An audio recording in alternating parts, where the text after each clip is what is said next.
Kevin Gonzalez. Coming to the cage now, 21-year-old Kevin Gonzalez. The Orthodox fighter stands 5 feet 9 inches tall.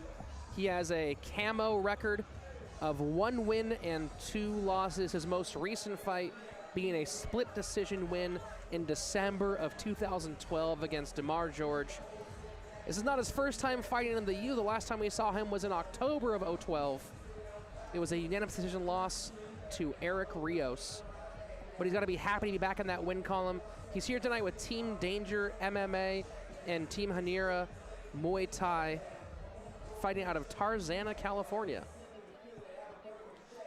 You know, Kevin Gonzalez, he still is fighting at a very, very light weight here, 135 pounds, but we've seen him as he gets older, putting on more weight, getting a little stockier. He definitely looks thicker than the last time I saw him here at the U.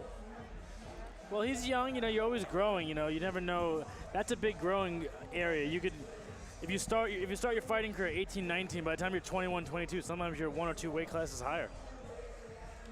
Well, I never had a fight career, but I am definitely about 3 or 4 weight classes higher than I was at 21, 22. Well, one day. I made the mistake once of entering into a heavyweight jiu-jitsu tournament thinking, oh, I'm 220 pounds, it's 210 is the cutoff, sure.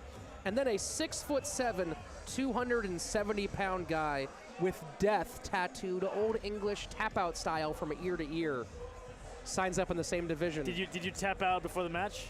I watched him use no technique, but just pin someone to the mat and then wrench his arm as if it were a Kimura, but with no lock. And that's when I lost my next fight on purpose. Oh, I was going to say you asked for a refund.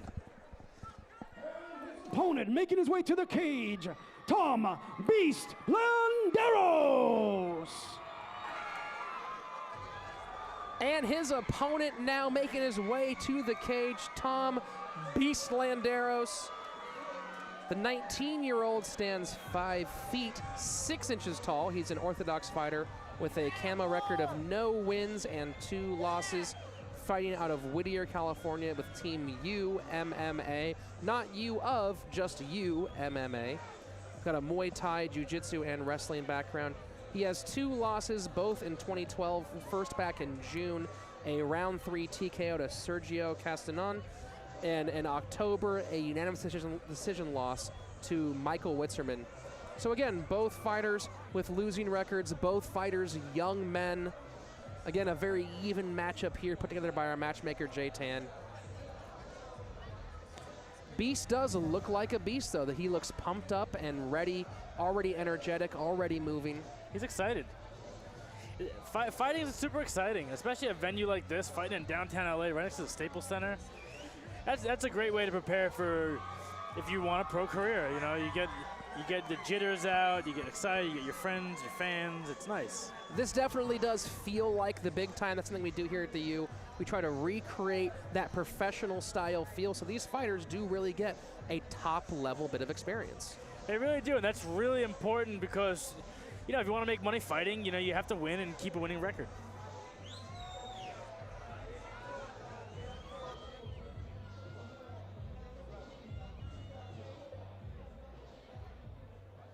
Our next fight of the evening is brought to you by OTM Fight Shops, scheduled for 3 2-minute rounds in the 135-pound division. Introducing first, fighting out of the blue corner, a mixed martial artist. He comes to the cage with a record of 1 win and 2 losses. He stands at 5 feet 9 inches tall and weighing at 136.2 pounds, representing Tarzana Boxing and Team Danger from Canoga Park, California, Kevin Gonzalez. And his opponent across the cage, fighting out of the red corner, an all-around fighter. He brings a record of no wins and 2 losses to the cage. He stands at 5 feet 5 inches tall and weighing at 132.8 pounds, fighting with United Mixed Martial Arts from Whittier, California, Thom Beast Landero. Man in charge of the action, Mike Bell. All right, in the blue corner, Kevin Gonzalez. In the red corner, Thom Beast Landeros. Heard some big cheers when Whittier was mentioned, the first time that's ever happened. No offense to Whittier. It's an easy joke. I know exactly what you're talking about, though. No offense, Whittier. You know, Whittier is not Upland. So far, Beast being quite beastly, doing his best to push Kevin Gonzalez around the cage. Yeah, getting some good clinch work here. Wow, great knee up the middle. You know, I can already see the big difference here for Kevin Gonzalez, that extra power he's put on. Last time I saw him in the cage, he's getting muscled around a lot. Let's see if he pulls guard. And look, now he has that guillotine under the neck. Can he get those hands cinched together? That's a little inexperienced move right there. Let's see if he can recover and keep the guillotine. Can he? You can finish him right here. The way his legs are locked, you could actually finish a guy, especially trapping the arm the way he is. It's tough to finish that guillotine from half guard. I actually went up against one of Hickson's white belts when I was a white belt, and he submitted me with a guillotine when I was on top in side control. So you can get that anywhere. I thought you were going to say you were in mount. No. So, I was going to say, that's pretty bad. That would have been even worse. Like right from here, if he tapped him out, that would be amazing. It's not impossible, but a good escape there for Thom Beast Landeros, and now he's in the mount position, ready to rain down some punishment on Kevin Gonzalez. Kevin, though, being really active on the bottom, moving those hips. Yes, sometimes you got to give up your back and have the confidence in your jiu-jitsu that you're not going to get submitted. Because sometimes, you know, having someone choke you is a little better than getting punched in the face. Kevin trying to overhook that left arm, control both the right arm, of Thom Beast Landeros. Trying to control the posture and the damage. Good job of shrimping. Way to recover his position at the end of the round, but saves himself from some damage.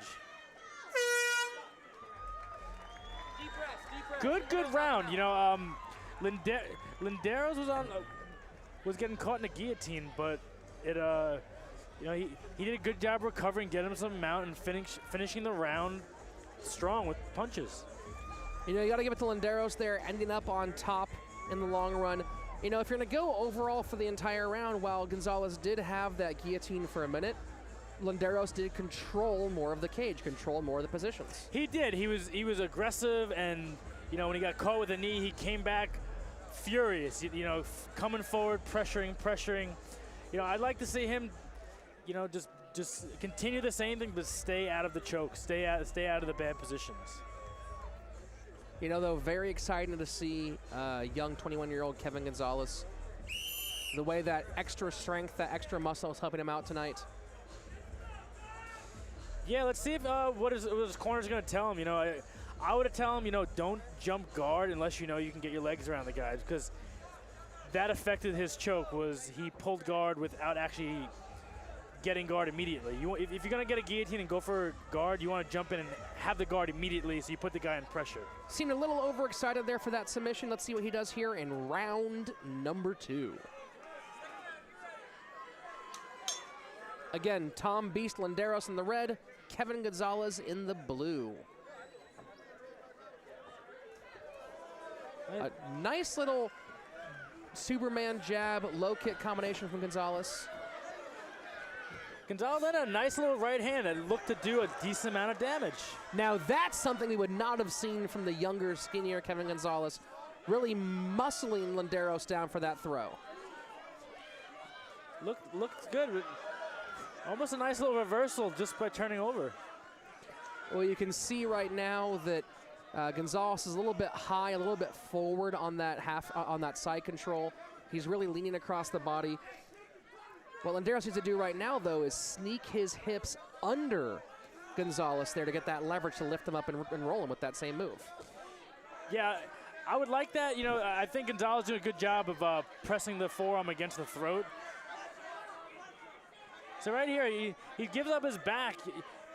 You know, if I was Gonzalez, I'd look to, rain some strikes and keep control, because Landeros is going to try to get up. So you want to maintain your position, but also still pressure and land huge strikes.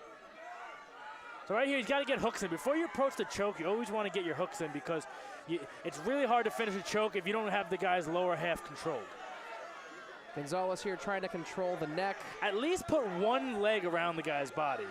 You know, because this can happen. Landeros can turn around and the position can change. Seems to be a pretty tight choke.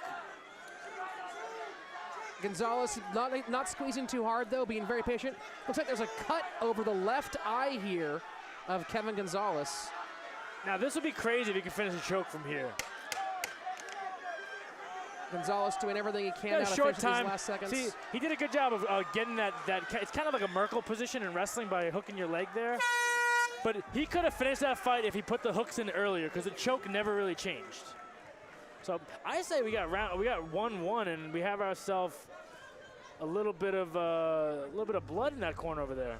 You might say again with that amateur scoring system, it could be Gonzalez is slightly ahead on the cards with a more dominant second round than Landeros had in that first round. Yeah, the half-point scoring system. We might have a even fight, or I'd say we might have Gonzalez up by a half a point. That's how I'm calling this. A slight advantage. Very possible. Just based on the attempts at finishing the fight. The corner here of Thom Landeros trying to it's not any really specific coaching right now. It's just emotional coaching. This is what we're here for. This is what we're here for, keeping him loose. Of course, the corner there of Kevin Gonzalez working on that cut over the left eye. And that could be interesting to see what happens with that. 2 minutes is a long enough time to open that cut up. Oh, that's plenty of time. I mean, 2 seconds is long enough to open up a cut. But 2 minutes is also, if you're the guy with the cut, it's like, all right, 2 minutes, we'll worry about this later. You'd rather be the guy that, he's 21, so you may see him at a bar, and you say, hey, you fighter? You want to say you won the fight rather than lost. Interesting to see also the very much improved head movement of Kevin Gonzalez. Yes, that eye doesn't show it too much, but you saw him in 2 cases so far in this round already moving that head around to avoid a couple of strikes. See, right here, you get. I was gonna say, if he was gonna pull guard, you gotta keep that neck. You gotta get your legs around him. So that seemed more like a dump truck than a guard pull. A takedown like that can win the fight, especially with these 2-minute rounds. You gotta work to get back up. I used to coach high school wrestling, and it's a very similar type of thing. It's three two-minute rounds. You gotta work the whole time. And there goes Gonzalez throwing up for that arm bar, but not controlling the arm. Now he has the arm there of Beast Landeros. That looks very reminiscent of John Jones, Vitor Belfort right there.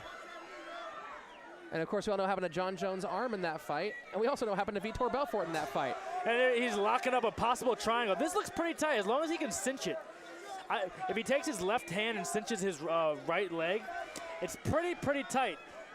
There he goes, left hand, grabbing the foot, cinching it down. Now what he could do is, all he's got to do is really pull the head down and lift his hips up and squeeze his legs together. He's got 30 seconds. He's got to realize that in a short time he's got to try for the submission. You want to finish the fight.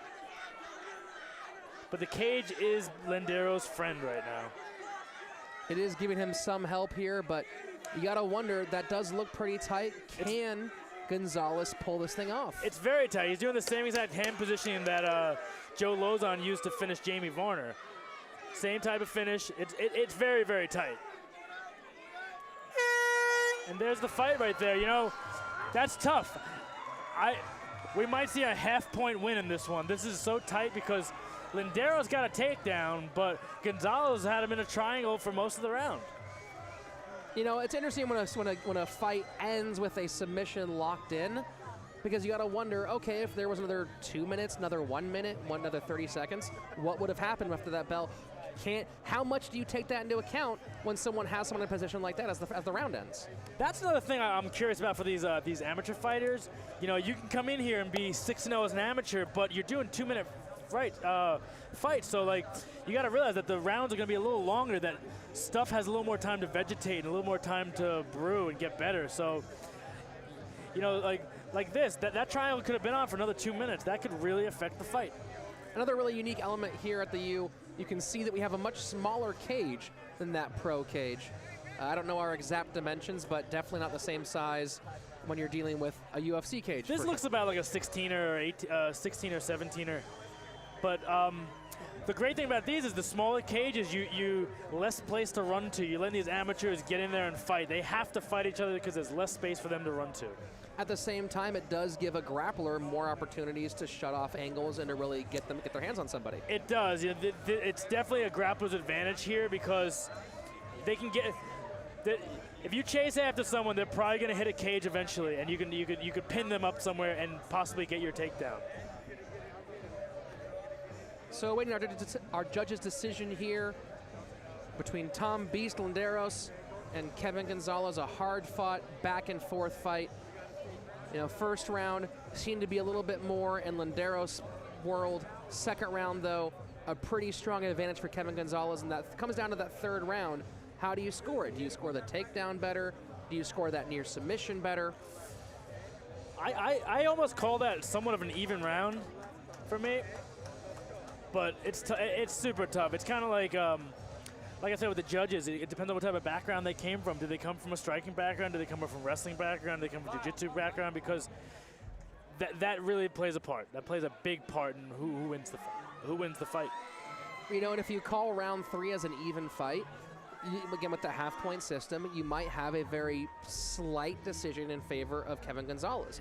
Exactly, and you know, let's say we have 2 judges to my left. One's a jiu-jitsu guy, one's a wrestling guy. So in that round, there was a wrestling takedown, but there was some jiu-jitsu. So we might have a little discrepancy on what they score as a full point or half point. It's tough. And you can see, you know, we're here taking some time. These judges are not just willy-nilly making a decision. They're really putting some serious thought into how to score those rounds.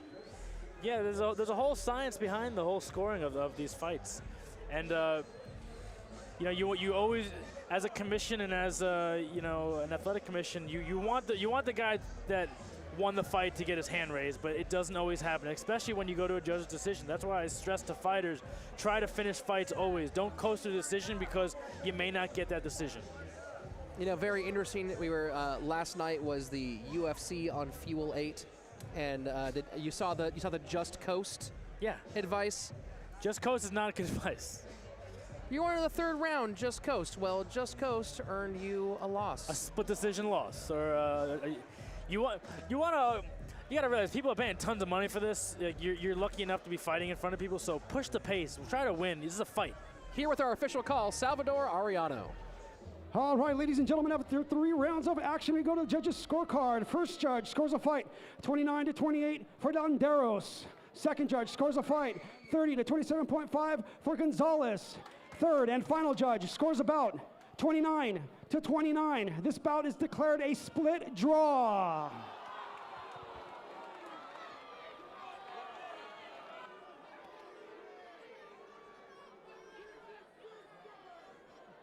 Guys, come talk to me. Understandably disappointed. Yeah, what are your thoughts right now?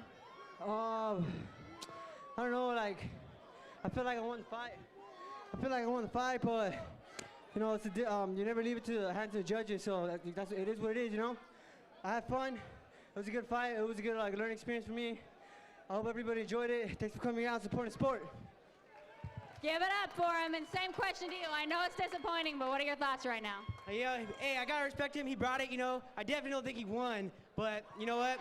I won't leave it to the judges next time. All right, there we go. I like that, dude. Give it up for a nice show of sportsmanship and a wonderful fight.